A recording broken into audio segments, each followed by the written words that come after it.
하나님 아버지와 우리 주 예수 그리스도로부터 오는 은혜와 평강이 이 자리에 계신 여러분과 함께 하시길 주님의 이름으로 축원합니다. 오늘은 성령 강림절입니다. 함께 나눌 교회력 본문은 사도행전 2장의 말씀입니다. 오순절이 되었을 때 제자들이 한 곳에 모여 기도하기 시작합니다. 그때 호련히 하늘에서 급하고 강한 바람 소리가 나더니 불의 혀가 갈라지는 것처럼 각 사람 위에 임하게 됩니다. 그리고는 모두 성령 충만함을 받고 방언을 말하기 시작합니다. 이 방언이 더욱 특별한 것은 사람이 알아듣지 못하는 그런 천사의 언어가 아니라 여러 나라 사람이 다 알아들을 수 있는 정상적인 말로 들렸기 때문입니다. 사람들이 놀라기도 하고 이상하다 말을 합니다. 그러자 그때 베드로가 일어나서 설교를 시작하지요. 그러자 사람들이 회개하고 세례를 받았는데 그날 세례받은 사람들이 3,000이나 되었다고 전합니다. 이게 바로 사도행전 2장에 나오는 전체 내용입니다. 성경 전체를 조망하면서 이 사도행전 2장의 말씀을 읽어보면 창세기 11장의 바벨탑 사건과 하나의 쌍을 이루는 것 같은 느낌이 듭니다. 이 둘을 비교할 만한 충분한 가치가 있죠. 한쪽은 인간이 길을 쓰고 하늘로 오르려고 탑을 쌓아 올립니다. 다른 한쪽은 그저 모여 있습니다. 고작 이 사람들이 모인 사람들이 한 것이라고는 우리가 힘없으니 기다리며 기도하는 것뿐입니다. 그런데 양쪽의 결과는 극과 극으로 갈립니다. 공든 탑을 쌓아 올린 사람들의 결과는 언어가 갈려서 서로가 알아듣지 못하고 산산이 흩어지게 됩니다. 반면에 기도하며 기다리던 사람들은 외국인도 알아듣는 희한한 방언을 하게 되고 그렇게 되죠. 한쪽은 깨어지고 흩어지지만 다른 한쪽은 흩어졌던 사람들이 한데 모여서 소통하기 시작합니다. 이것이 바로 바벨탑과 성령 강림 사건의 상반된 결과입니다. 그래서 다수의 신학자들은 이 성령 강림 사건을 두고 구약에서 흩어졌던 민족을 하나 되게 만드는 사건 또는 하나님의 나라가 이 땅에서 실현되는 하나의 표징으로 그렇게 설명하곤 합니다. 분명히 그래 보입니다. 그런데 제가 보기에 한 가지 의문이 들었어요. 그것은 정말 이 사도행전을 쓴 기록자인 누가라고 하는 사람이 이 바벨탑을 생각을 하면서 이 글을 썼을까라고 하는 질문입니다. 최소한 제가 보기에는 이 바벨탑과 연결해서 사도행전 2장을 읽는 것은 사도행전 기록자인 누가의 생각이라기보다는 오히려 후대 신학자들과 오늘 이 시대에 살고 있는 우리가 아닐까 싶습니다. 오히려 제가 누가였다면 이 창세기 11장보다는 오히려 구약의 곳곳, 특별히 모세와 연결해서 이 사도행전 2장을 기록했을 것 같아요. 그 증거가 사도행전 곳곳에서 2장 곳곳에서 보입니다. 예를 들어서 이런 거죠. 오순절, 바람, 소리, 불 이런 단어들은 모두 다 그런 실마리가 됩니다. 오순절부터 한번 시작을 해보죠. 오순절은 무슨 날인가요? 50이라고 하는 뜻이죠. 6월절 다음에 50번째 되는 날을 뜻합니다. 유대인들에게 이 오순절은 종교 축제일입니다. 그래서 이 시기에 여러 나라에 흩어져 있던 유대인들이 모두 다 예루살렘에 모여서 하나님의 역사, 특별히 출애굽 사건을 기억하면서 하나님께 감사를 드립니다. 그 많은 기억들 중에 가장 결정적인 사건 하나만 꼽으라고 한다면 아마도 시내산에서 모세가 하나님의 십계명을 받던 그 사건이었을 거예요. 이 내용이 출애굽 19장에 나오는데 여러분들이 한번 나중에 읽어보시길 바랍니다. 그 생생한 현장이 기록이 되어 있어요. 모세가 산에 올랐을 때 아침부터 천둥과 번개 소리가 요란하게 들립니다. 구름으로 뒤덮인 산에서 또 큰 나팔 소리가 들립니다. 그리고는 하나님이 나타나실 때 연기가 자욱하고 불 한가운데서 하나님이 강림하셨다라고 하는 그런 표현들이 이 출애굽기 19장에 나옵니다. 이걸 보면 하나님의 말씀이 나타나고 하나님이 강림하시는 사건으로는 장소는 굉장히 좋은 극적인 그런 장소가 바로 이 시내산인 것 같습니다. 거기서부터 출애굽한 백성들의 삶이 완전히 뒤바뀌게 되지요. 종에서 자유인으로 쫓기는 사람에서 순리하는 사람으로 분주히 도망치는 삶에서 이제는 조용히 차분하게 예배하고 증언하는 사람들로 바로 이 시내산 사건이 사람들을 바꾸어 놓습니다. 그리고는 매년 돌아오는 이 오순절이 되면 유대인들은 이 사건을 기억하면서 하나님께 감사드리고 축제를 벌입니다. 그렇기 때문에 이 오순절이라고 하는 이 절기는 이스라엘 백성의 삶에서 굉장히 중요한 축이 된다고 할 수가 있습니다. 성령이 강림하는 날, 사도행전 2장에서 성령이 강림하는 날이 바로 그 오순절입니다. 그런데 이 성령 강림 사건이 오순절이라고 하는 시간만 구약과 겹치는 건 아닙니다. 이미 말씀을 드렸지만 바람이라고 하는 이 단어도 굉장히 겹치는 것 같아요.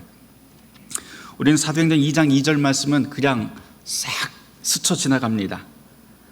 그런데 다시 읽어보니 이 바람이라고 하는 이 단어도 굉장히 의미가 있는 것 같아요.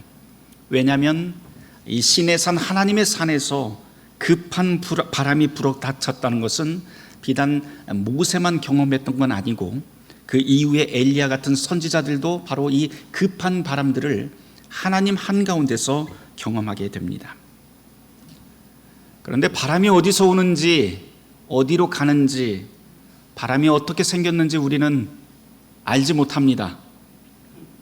하지만 그렇게 눈에 보이지도 잡히지도 않는 바람이 나무를 흔들고 하늘 위에 큰 구름을 움직입니다. 그리고 그곳에서 하나님의 임재를 가리킵니다. 이 대목에서 참 흥미로운 것은 성경의 언어인 헬라어와 히브리어에서 바람이라고 하는 이 단어가 영이라고 하는 단어와 같다고 하는 대목입니다. 창세기에서 하나님이 흙으로 사람을 창조하실 때 당신의 호흡을 불어넣어서 인간을 창조했다고 하는 대목이 나오죠. 거기에서 나오는 호흡, 숨, 바람, 그것이 바로 하나님의 영과 똑같은 단어입니다. 이런 사실을 우리가 염두에 두고 사도행전 2장 2절 말씀을 다시 읽어보면 굉장히 다른 의미로 읽을 수 있을 것 같아요. 여기 나와 있는 이 바람이라고 하는 단어를 영으로 한번 바꿔서 읽어보세요. 하나님의 영이 호련히 강하고 급하게 이 자리로 불어옵니다.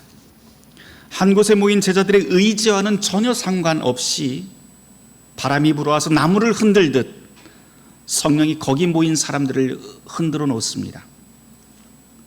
여기 모인 제자들이 함께 한 목소리로 무당처럼 주문을 외워서 성령을 소환한 것 아니지요. 성령의 바람을 만들어낸 것도 아닙니다. 그런데 그 성령이 갑자기 불어닥쳐서 그 공간을 가득 채워버립니다. 사도행전을 읽어보면 이 성령이 임재한 순간을 더 이어가면서 더 표현을 합니다.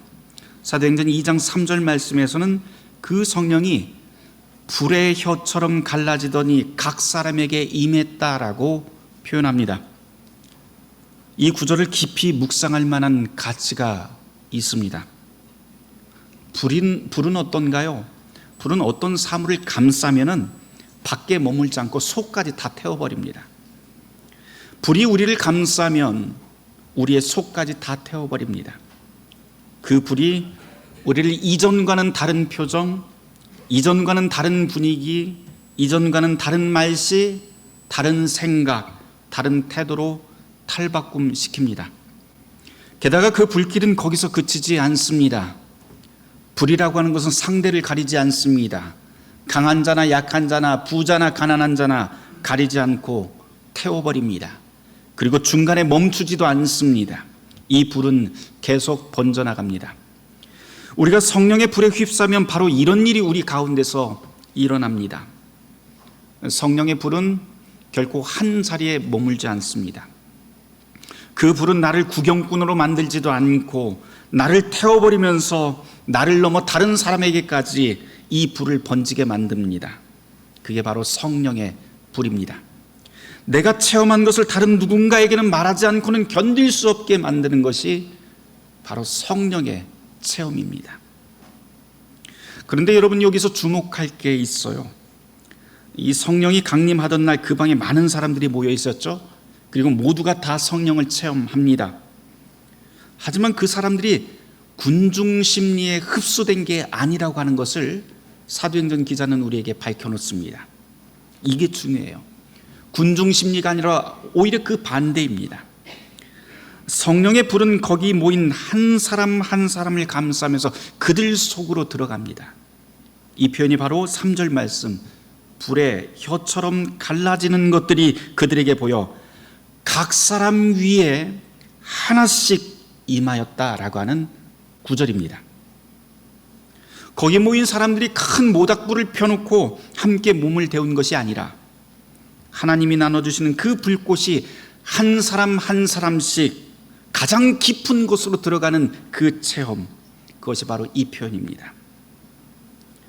하나님께서는 그렇게 특별한 관심으로 우리 한 사람 한 사람을 만나주시고 채워주십니다. 그분의 목표는 그렇게 한 사람을 깊이 만나고 그 사람의 속을 따뜻하게 채워주시는데 목표가 있습니다. 이로써 우리는 하나님의 특별한 사람, 특별한 존재가 됩니다. 그렇게 특별한 존재가 된 사람들에게 가장 먼저 나타난 현상이 무엇인가요? 오늘 성경을 보면 방언이라고 그렇게 되어 있어요. 근데 오해하지 마십시오. 이미 말씀드렸다시피 여기 이 사도행전 2장에 나와 있는 이 방언은 사람이 알아듣지 못하는 그런 이상한 소리가 아닙니다. 성경에는 고린도전서에 보면 고린도 교회에서 충만했던 방언은 천사의 음성, 다른 사람들이 알아듣지 못하는 그런 방언이라고 이야기를 하지만 이 사도행전 2장만큼 굉장히 특별합니다. 여기 나와 있는 이 방언은 아주 쉽게 이야기하면 외국어예요. 그 외국어로 출신 성분이 다양한 사람들이 모여있는 이 사람들이 마치 고향 사람들이 한데 만나서 이야기하듯 소통하기 시작합니다. 그래서 성령 체험한 사람, 성령 체험한 교회가 받게 되는 첫 번째 선물은 다른 게 아니라 서로 다른 사람들과 소통할 수 있는 소통의 능력이 바로 성령이 교회에 주시는 첫 번째 선물이 됩니다. 기도하던 갈릴리 촌놈들이 갑자기 배우지도 않은 이 외국어로 말을 시작을 해요. 그러니까 당연히 거기 있던 사람들이 반응을 시작하는데 첫 번째 반응이 12절 말씀이죠. 다 놀라 당황하여 이르되 서로 이 어찌 된 일이냐라면서 놀라기 시작합니다. 당연하죠. 온 세상 사람들이 모인 곳에서 자기 나라 말로 이 촌놈들이 이야기를 하니까, 배우지도 않은 이야기를 하니까 놀랄 수밖에 없습니다. 그런데 단순히 놀라는 것만 이 반응이 끝나지 않죠. 그 이어지는 구절인 13절 말씀을 보면 이런 사람도 있어요. 또 어떤 이들은 조롱하여 이르되 그들이 새 술에 취하였다. 무슨 말이에요? 합리적이고 이성적인 사고를 가진 사람으로서는 도저히 이해할 수 없는 상황이 벌어졌다는 거예요. 그러니 정신 제대로 박힌 사람 눈에는 저 사람들 지금 술에 취한 거나 똑같아 라고 말합니다. 이 술에 취했다라고 하는 표현 속에는 부정적인 의미가 굉장히 많이 들어가 있습니다. 이해할 수 없거나 상대하고 싶지 않은 사람을 만났을 때 가장 좋은 편이 바로 이거지요. 저 사람 술에 취했어 라고 말입니다. 그래서 우리는 부담 없이 그 사람을 피할 수 있습니다. 그런데 이 구절에서 제가 좀 딱 멈춰봅니다. 왜냐하면 이 짧은 이 술에 취했다고 하는 이 말 속에는 오늘 이 시대 우리의 모습들이 보이기 때문입니다. 우리는 늘 눈에 보이는 것, 합리적인 것, 계산 확실한 것을 신뢰하고 추구합니다. 반면에 보이지 않는 것, 신비한 것, 거룩한 것, 이런 것들을 이야기를 하면 뜬구름 잡는 소리라고 그냥 간단하게 처리해버립니다. 그런 시대를 우리가 삽니다. 그렇게 우리는 세상에 숨겨진 경이로움에 매우 무감각하게, 아주 삭막하게 살아갑니다. 우리는 재물이나 명예에 대해서는 미친 듯이 긁어모으고 집요하게 소유하려고 노력합니다. 새로운 지식이 우리 눈앞에 나타나면 밤을 새워서라도 내 것으로 만들려고 구두쇠처럼 쓸어 담습니다. 그런데 경이로움, 신비, 거룩함에 대해서는 우리는 어떻게 반응하나요? 조금만 더 우리가 생각을 해보면 세상을 작동하는 힘은 합리적이고 이성적인 것을 쉽게 뛰어넘는다고 하는 사실을 우리가 발견할 수 있습니다. 어느새 쑥 커버린 아이들을 한번 보세요. 어느 부모가 이렇게 말할까요? 우리 아이는 수분 몇 프로, 탄수화물 몇 프로를 첨가했더니 이렇게 자랐어. 이렇게 이야기하는 부모들이 있나요? 우리는 아이들의 탄생과 그 성장을 경이로움과 신비의 눈으로 바라봅니다. 아내의 사랑을 수치로 계산할 수 있을까요? 그래프로 그릴 수 있을까요? 행복을 어떻게 수치로 어떻게 계산할 수 있을까요? 알고 보면 세상의 진정한 힘은 종종 표현할 수 없고 보이지 않는 곳에 숨겨져 있습니다. 우리는 이것을 신비와 경이로움이라고 그렇게 부릅니다. 하나님 없는 세상은 보이는 것, 계산 가능한 것만 가치 있다고 말합니다. 마치 창세기 11장에서 바벨탑을 쌓아 올리던 사람들처럼 말입니다. 그러나 교회는 보이는 것에 맞서 보이지 않는 것을 믿는 사람들, 모든 일이 보이지 않는 하나님으로부터 시작했다라고 고백하는 사람들의 모임입니다. 오죽하면 신앙이란 보이지 않는 하나님을 참아내는 것이다. 신앙이란 보이지 않는 하나님의 나라를 참아내는 것이다 라고 말을 할까요? 신앙인들은 그렇게 숨겨진 하나님의 경이로움과 신비를 믿고 살아갑니다. 요즘 저희 교단이 좀 뒤숭숭하니까 교인들이 저한테 늘 이렇게 물어봐요. 목사님, 이거 언제 끝나요? 그럼 제가 뭐라고 해요? 늘 하는 말이 있어요. 그거 걱정 마세요. 금방 끝나요. 그러면 굉장히 답답해 하시더라고요. 왜요? 제가 그렇게 말하는 건 이곳에 하나님의 경이로움과 신비가 있다라고 저는 믿기 때문입니다. 네, 이렇게 말을 하면 꼭 문제가 생겨요. 뭐냐면 문제도 생기는데 성령이 임재하는 곳에는 사람들이 놀라고 당황하기도 하지만 그것뿐이 아니라 그렇게 성령이 임재함을 믿는 사람을 보고는 또 조롱하는 일도 또 똑같이 생깁니다. 근데 굉장히 자연스러운 일들이에요. 그런데 중요한 건 이제부터입니다. 당황하고 놀라고 조롱하는 사람들이 이구동성으로 이거 어찌 된 일인가 라고 묻습니다. 그때 베드로가 한 편의 설교로 답을 시작을 해요. 이 모든 일들은 하나님의 영이 우리 가운데 임하셨기 때문이라고 설교로 답을 합니다. 언젠가 우리에게 일어날 것이라고 믿어왔던 일들, 드디어 그것이 바로 지금 이 자리에서 일어나고 있다고 설교합니다. 선지자 요엘이 전에 예언했던 그 말씀이 바로 오늘 이 자리에서 지금 일어나고 있지 않습니까? 라고 베드로가 설교합니다.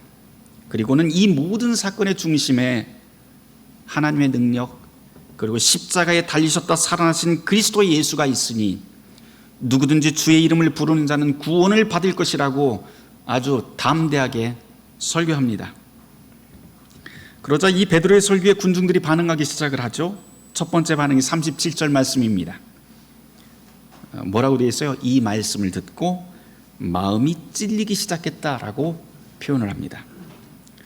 성령 강림의 혼란과 당황스러움이 이제 십자가에 달려 죽으시고 부활하셨다고 하는 그리스도의 말씀 앞에서 심장을 단도로 찌르고 그리고 도려내는 것 같은 그런 고통이 되어서 청중들에게 반응이 됩니다. 사람들이 베드로와 사도들을 향해서 그래서 이렇게 외치죠. 37절 말씀, 형제들아 그러면 우리가 어찌할꼬, 형제들아 그러면 우리가 어찌할꼬. 말씀을 듣고 있던 사람들이 이제 스스로 깨닫기 시작합니다. 하나님의 말씀 앞에 내가 지금 서 있구나. 하나님이 바로 여기에 계시는구나. 보이지 않는 하나님이 바로 여기에 계시는구나.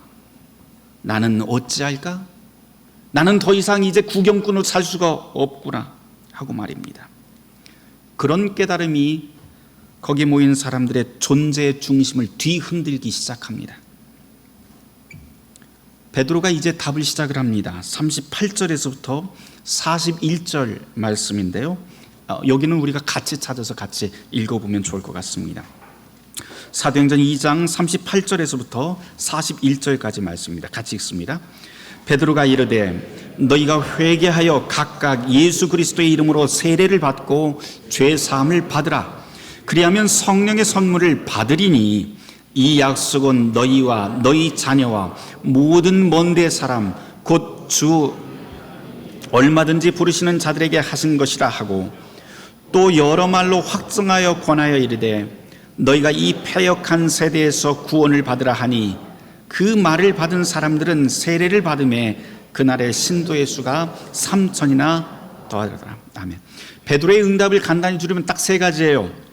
회개, 세례, 받으라. 회개한다는 것이 무슨 뜻인가요? 그것은, 회개라고 하는 것은 내가 하나님이 되려고 하는 그 노력을 그만둔다라고 하는 뜻입니다. 우리는 모두 다 자기 인생을 살아가면서 내 뜻대로 살려고 합니다. 내 삶을 내가 관리하고, 내가 훌륭해지고, 내가 최선을 다하고, 내가 최고의 인생을 살려고 모든 것을 내가 짜냅니다. 이런 삶 자체가 나쁜 건 아니에요. 그러나 종종 우리는 그렇게 살면서 하나님을 우리의 삶에서 몰아내고, 또는 내가 필요할 때만 하나님을 불러다 조종하려고 그렇게 합니다. 베드로는 이런 우리의 삶의 태도, 내가 하나님이 되어서 하나님을 조종하려고 하는 이 태도를 버리라고 합니다. 이것이 바로 회개입니다. 세례받는다는 것은 무슨 뜻인가요? 우리의 중심을 하나님께 맡기는 태도가 바로 세례입니다.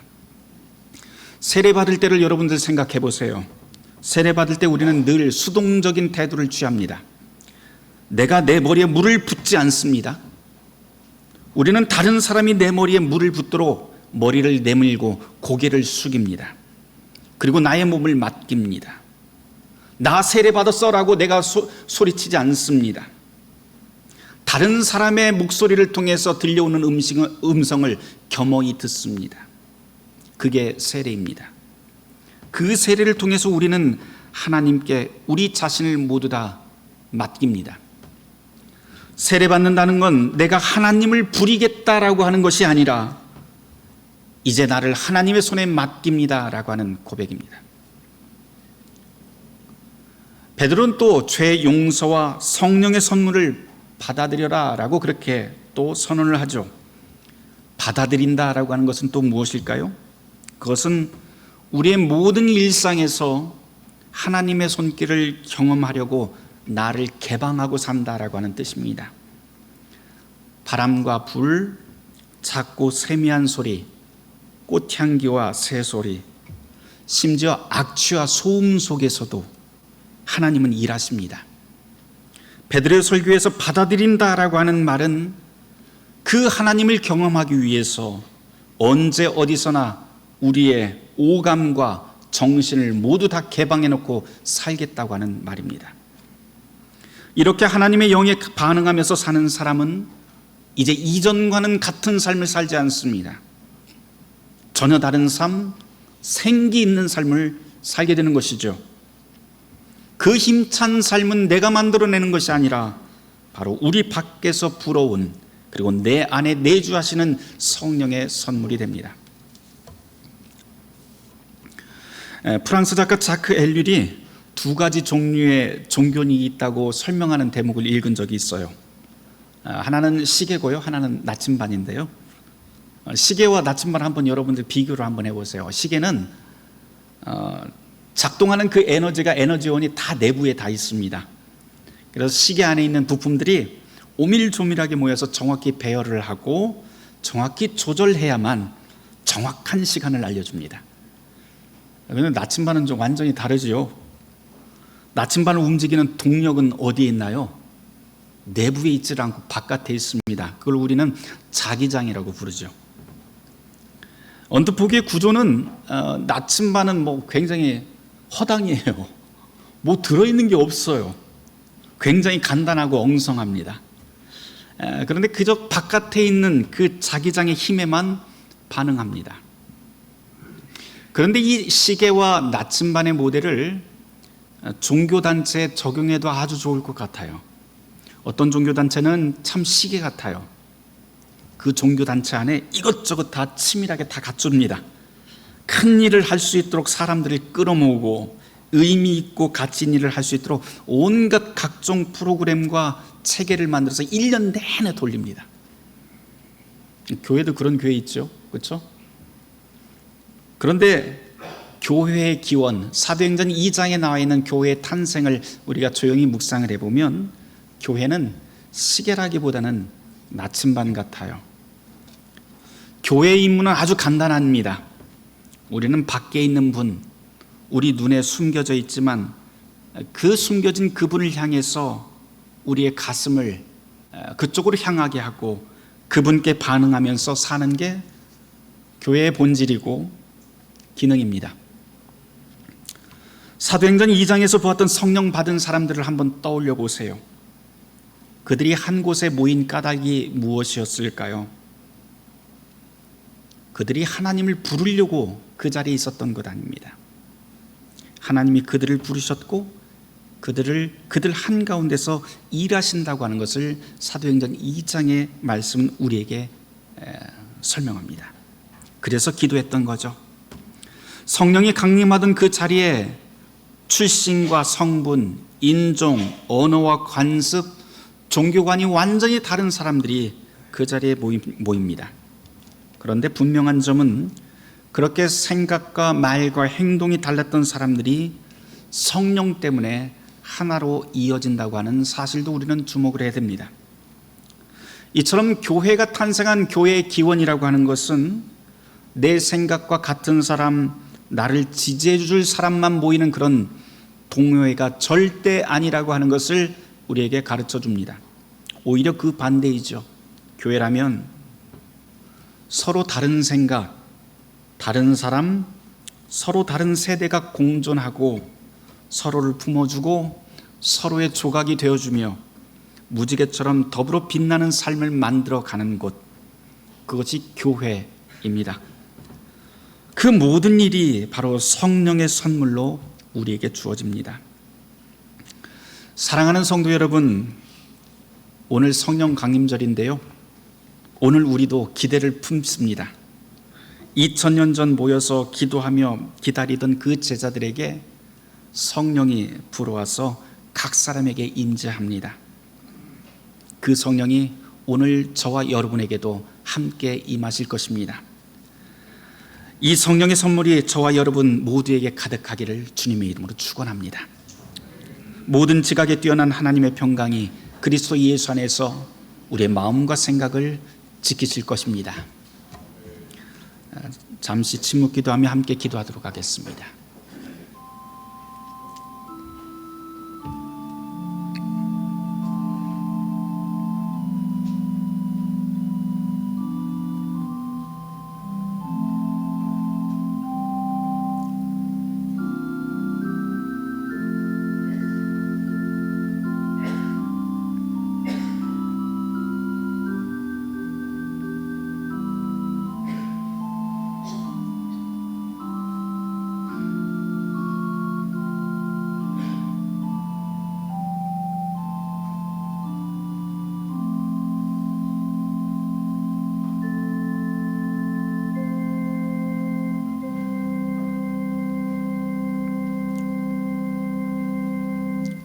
주님, 저희가 나침반처럼 주님의 뜻을 구하며 당신께 우리의 심장을 돌려놓습니다. 주님 오셔서 우리를 위로하시고 힘주시고 새 힘으로 세상을 살아가게 하여 주시옵소서. 그리하여 하나님이 주신 그 성령의 능력으로 세상과 소통하며 하나님의 나라가 이 땅에서 이루어지는 모습들을 우리로 하여금 기쁘게 찬송할 수 있도록 인도하여 주시옵소서. 이 모든 말씀 예수 그리스도 이름 받들어 기도드립니다.